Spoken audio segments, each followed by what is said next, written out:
Hello दोस्तों, स्वागत है आपका चैनल की एक नई वीडियो में। तो आज इस वीडियो में मेगा प्रोजेक्ट्स के पार्ट में हम जाएंगे भारत के उत्तर में। जी हाँ, भारत के उत्तर यानी नॉर्थ में मौजूद 3 राज्य हिमाचल प्रदेश, पंजाब और उत्तराखंड और 2 यूनियन टेरिटरीज जम्मू कश्मीर और लद्दाख के आने वाले मेगा प्रोजेक्ट्स के बारे में आज हम इस वीडियो में डिस्कस करेंगे। बाकी उत्तर के बचे हुए राज्यों और यूनियन टेरिटरीज के लिए मैं अलग से एक और वीडियो बना दूंगा। मैंने इससे पहले अपनी कई वीडियोस में उत्तराखंड को छोड़कर बाकी इन सब राज्यों और यूनियन टेरिटरीज के कुछ ना कुछ मेगा प्रोजेक्ट्स पहले भी इंक्लूड किए हैं, जिसकी वजह से उत्तराखंड को छोड़ बाकी इन सब राज्यों और यूनियन टेरिटरीज के हम केवल एक मेगा प्रोजेक्ट को ही इंक्लूड करेंगे। और क्योंकि हम उत्तराखंड को पहली बार अपनी वीडियो में इंक्लूड कर रहे हैं, इसलिए मैं इस बार उत्तराखंड में आने वाले 3 मेगा प्रोजेक्ट्स के बारे में आपको बताऊंगा, क्योंकि ये चीज़ मैं अच्छे से जानता हूं कि आज भी उत्तराखंड के पूर्वी भाग को डेवलपमेंट की कितनी ज़्यादा ज़रूरत है। तो चलिए आज मेरे साथ पहाड़ों की एक सैर पे और देख करके आते हैं इन सब राज्यों के आने वाले मेगा प्रोजेक्ट्स को। हेलो दोस्तों, मेरा नाम है दीपक, आप देख रहे हैं इट्स इनक्रेडिबल फॉर यू। तो आइए शुरू करते हैं।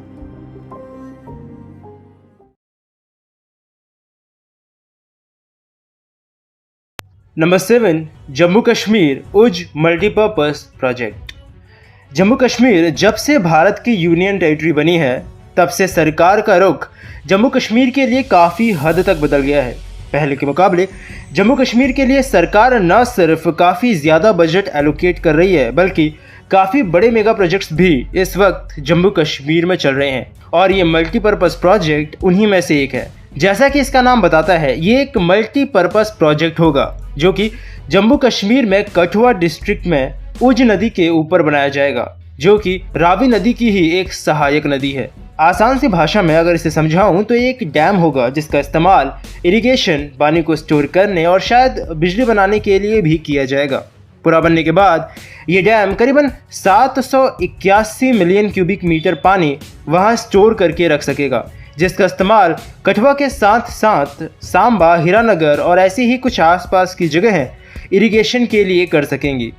इस प्रोजेक्ट का एक मुख्य उद्देश्य ये भी है कि इंडस वाटर ट्रीटी के हिसाब से जो भी नदियाँ भारत के हिस्से में आती हैं, उन नदियों का ज़्यादा से ज़्यादा इस्तेमाल किया जा सके।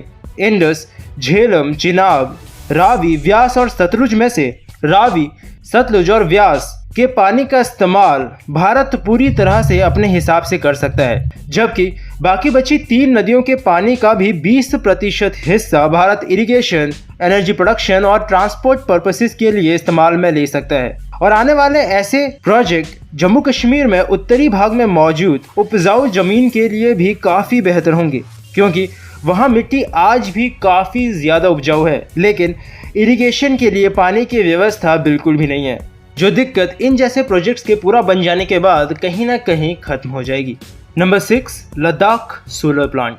जम्मू कश्मीर के साथ साथ लद्दाख भी इस वक्त अब एक यूनियन टेरिटरी बन चुकी है, मतलब डेवलपमेंट होने के चांसेस कहीं ना कहीं पहले के मुकाबले तो ज़्यादा हैं, और इसी डेवलपमेंट के लिए एक मेगा प्रोजेक्ट को प्रपोज किया गया था। वैसे इसकी प्लानिंग, बिल्डिंग जैसी चीज़ों पे काम शुरू हो चुका है, लेकिन मैं अभी इसे एक प्रपोज्ड मेगा प्रोजेक्ट ही कहूँगा, क्योंकि ज़मीन पर इसके प्रॉपर काम शुरू होने में अभी समय लगेगा। और ये मेगा प्रोजेक्ट है एक सोलर पावर प्लांट, और वो भी कोई छोटा मोटा नहीं, बल्कि 7500 मेगावाट की कैपेसिटी जितना दुनिया का सबसे बड़ा सोलर प्लांट। इस सोलर पावर प्लांट को पब्लिक प्राइवेट पार्टनरशिप के तहत बनाने में 50,000 करोड़ रुपयों का खर्चा आ सकता है। भादला राजस्थान में मौजूद सोलर प्लांट इस वक्त 2245 मेगावाट की कैपेसिटी के साथ दुनिया का सबसे बड़ा सोलर पावर प्लांट है। लेकिन लद्दाख का ये सोलर प्लांट जब अपना आकार लेने लगेगा तो ये एक दिन में राजस्थान के सोलर पावर प्लांट से 3 गुना से भी ज़्यादा पावर जनरेट कर सकेगा। इस पूरे प्लांट को 2023 तक पूरा करने की प्लानिंग की जा रही है। लद्दाख और लेह को इसके लिए चुनने का एक मकसद ये भी था कि भारत में सबसे ज़्यादा इंटेंस सोलर रेडिएशन उसी जगह में पड़ता है। आसपास का क्लाइमेट भले ही वहाँ पर ठंडा हो, लेकिन जिस जगह पे ये प्रोजेक्ट को लगाया जाना है वहाँ पर साल भर में 320 दिन तक मौसम बिल्कुल साफ रहता है, जो कि एक सोलर प्लांट के लिए शायद सबसे अच्छी जगह हो सकती है। Number 5, Bilaspur Manali Leh railway line project Himachal Pradesh. Bilaspur Leh railway line एक high elevated all weather railway line है जिसे प्रपोज किया गया है हिमाचल प्रदेश के बिलासपुर से लद्दाख लेह के बीच। इस पूरे लाइन के बनने के बाद इसे डायरेक्टली इंडियन रेलवे नेटवर्क से भी लिंक कर दिया जाएगा।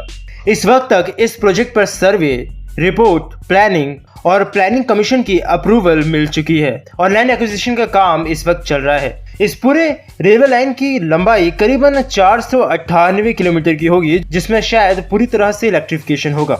बनने के साथ ही ये दुनिया में मौजूद सबसे ऊंचा रेलवे ट्रैक बन जाएगा और ये रेलवे लाइन स्ट्रेटेजिकली भी इंडिया के लिए काफी ज्यादा इम्पोर्टेंट है। वो इसलिए क्योंकि इसके बनते ही लेह हिमाचल प्रदेश से डायरेक्टली कनेक्ट हो जाएगा। लेह तक जाने के लिए उसके बाद इतना समय नहीं लगेगा जितना आज लगता है। इक्विपमेंट्स या आर्मी की कोई चीज भी आसानी से लेह तक पहुंचाई जा सकेगी, जिनको आज पहुंचाना कहीं ना कहीं थोड़ा मुश्किल जरूर होता है।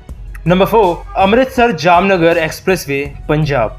वैसे पंजाब में इस वक्त बहुत सारे मेगा प्रोजेक्ट्स हैं। जी हाँ, बहुत सारे मतलब बहुत सारे मेगा प्रोजेक्ट्स, लेकिन मैंने यहाँ पर इंक्लूड किया है अमृतसर जामनगर एक्सप्रेसवे को, जो कि इस वक्त अंडर कंस्ट्रक्शन है। 6 लेन के इस एक्सप्रेसवे की कुल लंबाई 1316 किलोमीटर की है, जो कि पंजाब के साथ साथ हरियाणा, राजस्थान और गुजरात से भी होकर गुजरेगा। इस एक्सप्रेसवे को इनसे जोड़ने का एक कारण ये भी है कि ये उस तरफ काफ़ी ज़्यादा इम्पोर्टेंस रखता है।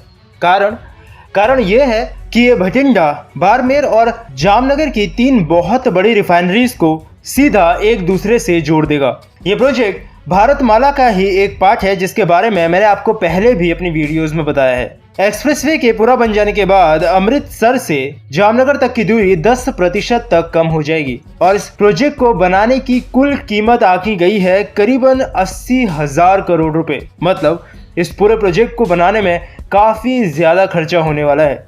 करीबन 65% का इस एक्सप्रेसवे का हिस्सा राजस्थान के अंदर ही रहेगा, जो शायद साल 2022 तक पूरा हो सकता है, अगर कोरोना की वजह से इसे ज़्यादा मुश्किलों का सामना नहीं करना पड़ा तो।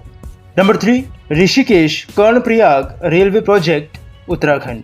उत्तराखंड पहाड़ों की गोद में बसा एक बहुत ही खूबसूरत सा राज्य है और उतना ही भारत के लिए इम्पोर्टेंट भी, क्योंकि जिन राज्यों की अभी हमने बात की है उनमें से सिर्फ उत्तराखंड ही ऐसा राज्य है जिसकी अंतर्राष्ट्रीय सीमाएं नेपाल और चाइना दोनों से लगती हैं। लेकिन देवभूमि उत्तराखंड की सबसे बड़ी दिक्कत भी यही है। पहाड़ों और जंगलों के होने की वजह से उत्तराखंड में डेवलपमेंट का काम कहीं ना कहीं धीमा रहता है और इसे ही एक बूस्ट देने के लिए इस वक्त इंडियन रेलवेज ऋषिकेश और कर्णप्रयाग के बीच एक रेलवे लाइन पर काम कर रही है। 125 किलोमीटर लंबे इस पूरे रेलवे लाइन में 12 स्टेशंस बनाने का प्रस्ताव है। नई दिल्ली बेस्ड रेल विकास निगम लिमिटेड इस पूरे प्रोजेक्ट की ओनर होगी। इस रूट में करीबन 100 किलोमीटर प्रति घंटा की रफ्तार से ट्रेन चलाई जाएंगी।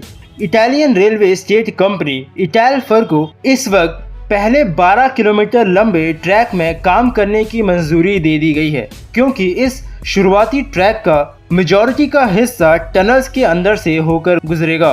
तो अभी इस प्रोजेक्ट पर काम चल रहा है और अब देखते हैं कि कब तक इंडियन रेलवेज इस प्रोजेक्ट को पूरा कर इसे ऑपरेशनल कर पाती है।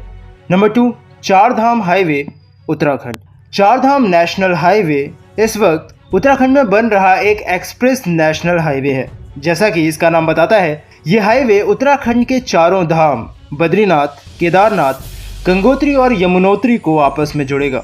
वैसे इसके साथ साथ एक रेलवे लाइन का भी निर्माण किया जा रहा है जो इन चारों धामों को आपस में जोड़ेगी। मतलब वो रेलवे लाइन भी इन चारों धामों से होती हुई जाएगी। इस पूरे हाईवे की लंबाई 719 किलोमीटर की होगी, जिसे national highway authority of India he maintain करेगा। वैसे इसके अंदर 181 किलोमीटर का हाईवे और बनाया जाएगा जो इस मुख्य हाईवे से अलग होगा, लेकिन उसे भी चारधाम हाईवे का ही नाम दिया गया है, जो कि उत्तराखंड के कुछ मुख्य शहरों को आपस में जोड़ेगा। इस पूरे प्रोजेक्ट में कुल 12,000 करोड़ रुपयों के खर्चे का अनुमान है, जिसका फाउंडेशन स्टोन दिसंबर 2016 में मौजूदा प्रधानमंत्री नरेंद्र मोदी ने ही रखा था। इस प्रोजेक्ट को चार धाम हाईवे के साथ साथ चार धाम महामार्ग के नाम से भी जाना जाता है, जिसमें कई बड़े ब्रिजेस और कई लंबी टनल्स के होने का अनुमान है। तो कुछ समय जरूर लगेगा, लेकिन हाँ, अब भविष्य में जो भी लोग चार धाम की यात्रा पर जाना चाहते हैं, ये हाईवे का प्रोजेक्ट कहीं ना कहीं उनके लिए मददगार जरूर साबित होने वाला है। Number 1, Tehri new city and Dehradun smart city. Uttarakhand की खूबसूरत वादियां उत्तराखंड के लिए कहाँ सबसे सही साबित होती हैं? जी हाँ, टूरिज्म। हजारों लोग हर साल अलग अलग जगहों से उत्तराखंड के मुख्य जगहों पर घूमने के लिए जाया करते हैं और गवर्नमेंट इन चीज़ों को बखूबी जानती है। इसलिए टूरिज्म को और प्रमोट करने के लिए सरकार ने टेहरी सिटी को चुना है, जो कि उत्तराखंड के गढ़वाल रीजन में है। आने वाले समय में आपको इस रीजन के आसपास काफ़ी महत्वपूर्ण डेवलपमेंट होती हुई दिख सकती है। सरकार आने वाले समय में टेहरी में ही मौजूद टेहरी लेक को भी वाटर स्पोर्ट के चाहने वालों के लिए एक वर्ल्ड क्लास टूरिस्ट डेस्टिनेशन बनाने जा रही है। साथ ही इसके आसपास एक प्रॉपर रिंग रोड का प्रस्ताव भी दिया गया है। और वहीं उत्तराखंड की राजधानी देहरादून भी भारत की स्मार्ट सिटीज की लिस्ट में अपना नाम बनाने में कामयाब रही। देहरादून को स्मार्ट सिटी मिशन के तहत आने वाले समय में एक बिल्कुल नया रूप दे दिया जाएगा। इसमें भी बाकी और स्मार्ट सिटीज की तरह ही स्मार्ट इंफ्रास्ट्रक्चर, स्मार्ट सीवेज और ड्रेनेज सिस्टम, प्रॉपर प्लानिंग के साथ housing system, high and security camera surveillance जैसी कई सुविधाएं दी जाएंगी। लेकिन एक चीज़ जो मुझे इसमें सबसे अच्छी लगी वो है स्मार्ट पोल जो देहरादून में लगाए जाएंगे। ये ऐसे स्मार्ट पोल होंगे जो आने वाले 5G टेक्नोलॉजी को सपोर्ट करेंगे। LED स्ट्रीट लाइट्स भी इन्हीं स्मार्ट पोल्स पर लगाई जाएंगी। Surveillance camera, parking violation detection system, air quality, temperature, humidity monitor sensors, digital advertisement billboards के साथ साथ ये पोल्स वाईफाई हॉटस्पॉट का काम भी आसानी से बेहतरीन तरीके से कर सकेंगे। यानी आसान सी भाषा में कहें तो पोल एक लेकिन काम अनेक।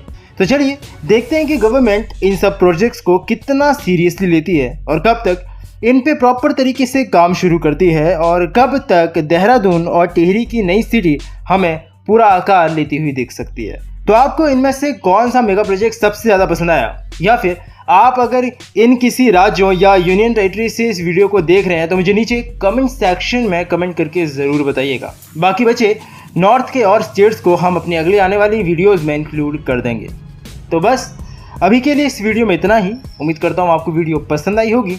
अगर आपको वीडियो पसंद आई है तो इसे लाइक करना, अपने दोस्तों और फैमिली के साथ में शेयर भी। और अगर आप चैनल पर नए आए हैं तो चैनल को सब्सक्राइब किए बिना बिल्कुल मत जाइएगा, क्योंकि इस चैनल पर आपको ऐसी ही इंटरेस्टिंग टॉपिक से रिलेटेड वीडियोस मिलती रहेंगी। तो मिलता हूँ आपसे फिर से एक और नई इंटरेस्टिंग टॉपिक की एक नई वीडियो के साथ में। तब तक के लिए अलविदा।